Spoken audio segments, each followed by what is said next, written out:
Project Veritas has a new undercover report out. It's an extremely disturbing report. They infiltrated a pedo ring that's on the internet, and they were able to track down some of the people who were participating in this pedo ring, people saying the most horrible, horrific, disturbed things you can imagine, trading in the most demonic kind of images you can imagine. Some people then going out and acting out their extraordinarily disordered desires on real kids.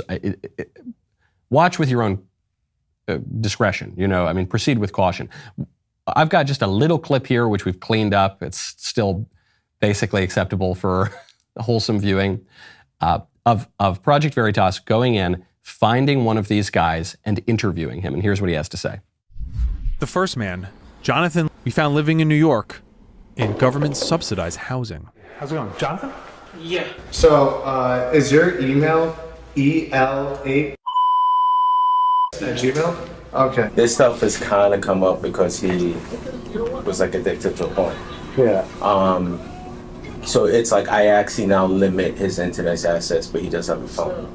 Like he's been asking for a tablet and a computer. I'm being insistent on buying it, and Yeah. I see why. Will he act upon it? Will he do it? I don't think so. We had a meeting on treatment plans, and he was like, they were talking about the amount of porno he's watching. He said, I can't even brush my teeth. That's great. He can't even brush his teeth. And then he said, I stop and then I do what I need to do and I watch it. He said, because I just can't focus. He said, it's helping me focus. So that's when we decided to limit his internet and we limit everything. And we said slowly we do it. And he is in therapy, not for this, but therapy overall. And they go on and they interview this guy who is just a husk of a man. I mean, his brain has just been melted by pornography. He is just completely addicted. He's living in government housing. His life has totally fallen apart. Obviously, this is awful. It's great that Project Veritas is going in, shedding a light on this. I think they got one of these websites shut down. They've referred a lot of cases to prosecutors. Unfortunately, the prosecutors aren't doing very much about it. I think in part because the prosecution has gone soft on crime recently, but also there's just so much of this. There's so much to prosecute that they don't even get to it. That's a little bit frustrating. So Project Veritas has shined a light on that. That's all great stuff.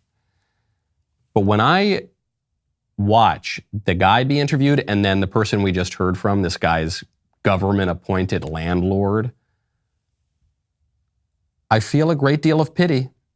I feel a great deal of pity, not just for that guy, for all of us, for our whole culture, which is in the throes of vice and addiction. Obviously with the weird sex stuff, but with everything. Forget just the sex stuff. With drugs, with constant stimulation from computers and screens and social media, even of a non-pornographic variety, with an obsession with stuff and consumerism and food and just and everything. We are so addicted and concupiscent and incontinent and unable to control our base appetites. That's a social problem. This guy is the extreme of that. It is hard to imagine a more extreme, crazy example than this guy. He can't brush his teeth.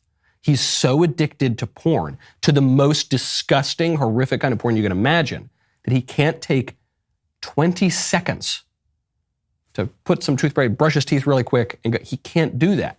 That's how addicted he is. To me, that is a cautionary tale. We've talked about porn a lot recently because we had a guest on to talk about how one of the drivers of the transgender identity movement, all this mania, is pornography, which is ubiquitous, and it's a technological kind of problem that society has never dealt with before. This is a product of an increasingly libertine political order, but then just the technological innovation of high-speed internet. So it's everywhere. People write in about this all the time who say, I'm addicted to pornography, or I see pornography everywhere. It's all over society.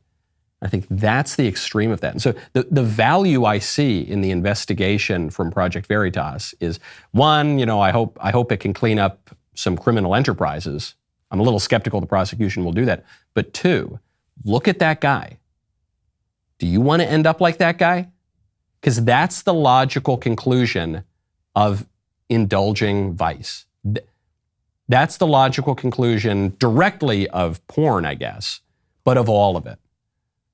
Drugs, slothfulness in your job, pride, gluttony, weird sex stuff. The logical conclusion of that is that you will become a slave to your addictions, that you won't be able to brush your teeth. And the only other option is to be a slave to righteousness. In the gospel, when Christ says, my yoke is easy and my burden is light, some people hear that and they hear that to mean there is no yoke, there is no burden to choosing God over evil. That's not, no. The yoke is easy and the burden is light. There is a yoke, there is a burden. But it doesn't look like that. It doesn't look like I can't brush my teeth because I'm so addicted to vice.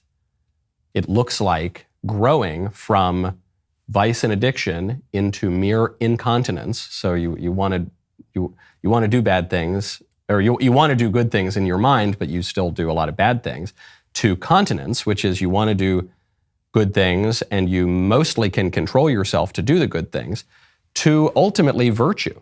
I was speaking with a priest friend last night who said people now, they don't even think that virtue is possible. And you don't even need to be a practicing Christian to understand this. This is a traditional idea. This is just going back to good old Uncle Aristotle and others as well.